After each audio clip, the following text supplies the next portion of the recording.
many of you know in the room, our high streets are the beating heart of our communities. They are not simply places people shop, they are gathering points, cultural centres, and serve as symbols of local identity. They fuel local economies, support countless small businesses, and provide many thousands of jobs. They inspire confidence in our communities and encourage residents to stay connected in the areas they live. But for too long, our high streets have been neglected. They have become defined by the number of empty shop fronts and to let signs they sport, rather than by the vibrancy and the footfall that once sustained them. And when people stop visiting town centres, antisocial behaviour and crime are allowed to flourish, creating vicious cycles that benefit only those looking to create disorder and discord in our communities. Town centres were once a great source of pride for our communities, but their decline has had real consequences. We, of course, can't deny that the retail landscape has changed, and it's a challenge to adapt to this new reality. The rise of online shopping, out-of-town retail parks, and over a decade of austerity have left town centres struggling to adapt. This is a national story, and I'm sure that my many honourable members and friends across this place will recognise, and it is one that characterises our experience in Bournemouth West. My constituents are rightly frustrated by the state of our town centre. It is the number one issue that people bring up on the doorstep and in conversation. Time and again I hear that people feel unsafe, they're worried about reports of drug use and homelessness, or that there's nothing for them to do in the town centre. Empty shops, a lack of variety and overall decline have led many people to change the way that they interact with Bournemouth, and sadly many of my constituents haven't visited the town centre in many years due to its falling reputation. But Bournemouth was once known for its vibrant shopping streets, its summer tourism and its cultural heritage. Long-time residents yearned for those days when you could walk down the old Christchurch Road, pop into Beals or Dingles, head over to the Westover Road, which was often referred to as the Bond Street of Bournemouth, with its luxury brands and high-end goods. And this is a Bournemouth that I remember from my childhood, a town that was thriving and safe. And my parents never thought twice about letting me get on the bus or the train to spend the day in Bournemouth with my friends. But over the past decade, we've seen an increasing number of shop closures and long-term vacant premises, with no apparent plan for repurposing or reuse. Changes in consumer behaviours, the arrival of Castle Point, an out-of-town shopping centre, and the cost of living crisis have all had their part to play, and we currently face a staggering 15% vacancy rate of shop fronts, far above the national average. The failure to revitalise these spaces has more than just economic consequences, it has major implications for the way people feel about our town. I thank my honourable friend from Stafford for the intervention. The story she tells about the shop in her constituency is one many of us, I'm sure, recognise in our own constituencies. And I will come on to this, but the potential of high street rental auctions can have a transformative effect, I think, in many towns around the country. Now, Chair, despite the challenges we face, Bournemouth has so much potential and so much to offer. Its beach was recently rated the 12th best beach in the world by TripAdvisor users. It has amazing examples of heritage architecture just waiting to be repurposed. And if you were to design the town of the future, it would have the beautiful gardens that run like a central artery through our town, connecting the beach to the town hall. And I'm pleased to say there are lots of green shoots to celebrate. Bobby's in the square has been repurposed into a multi-use space, including Patch, a collaborative workplace for small businesses and startups. This has huge potential to serve as a community hub, hosting local events, including one I'm hosting on women's safety in the town centre next week, and provide support to new entrepreneurs. Now, the former House of Fraser building is also being converted into student accommodation, and its large commercial spaces converted into smaller units, making them more accessible to a wide range of businesses. The Ivy has arrived. Homegrown businesses like Bad Hand Coffee and Naked Coffee have transformed unused spaces and are supporting an ecosystem of retail and hospitality. And we have a burgeoning tech and creative industries sector supporting the town and making use of the talent coming out of our world-leading universities and colleges. I'd also like to name-check Trove, Calabrese, Revival Cafe, Brazilian Snack, all local businesses making an outsized contribution to our high street. And I would like to encourage many of my local residents as possible to rediscover and to champion all the good things that are happening in Bournemouth. But the scale of the challenge, however, is still enormous. For too long, governments have left it to the market that has seen managed decline of our high streets. And to tackle this challenge, we require urgent action, collaboration between central and local government, as well as the private sector, and creativity in how we imagine the high streets and our town centres of the future, with a mix of culture, retail, hospitality, and community spaces.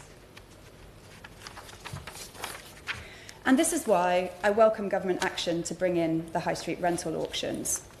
Taking the action the last government failed to, and giving local authorities the power to bring vacant commercial properties back into use. And I'm proud that Bournemouth, Christchurch and Poole have been selected as an early adopter for the scheme. Would my honourable friend give way?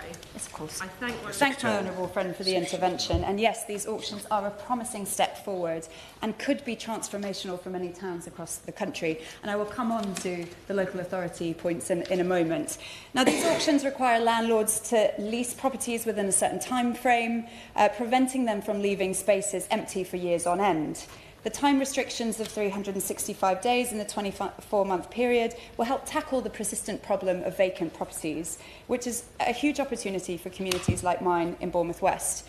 And by enabling councils to take action, we can reintegrate these spaces into our high street and bring them back to life. But, Chair, it's crucial that we think about the long-term sustainability of this approach. I have been assured by landlords and agents in my constituency that there is a genuine desire to fill empty commercial properties, but issues relating to business rates, antisocial behaviour and even parking charges provide barriers. So to landlords, I think it's important to say that this should be a tool of last resort. It's clear that these measures should only be used once genuinely collaborative and good faith approach between landlords and councils have been exhausted. And it should be seen in the context of other measures this government has committed to, from supporting small businesses, tackling crime and antisocial behaviour in our town centres, and to long-term reform of business rates. And I'm pleased that we're making progress on all of these issues. High street rental auctions are not just about filling vacancies. They are about creating vibrant, sustainable environments for businesses, residents and visitors alike.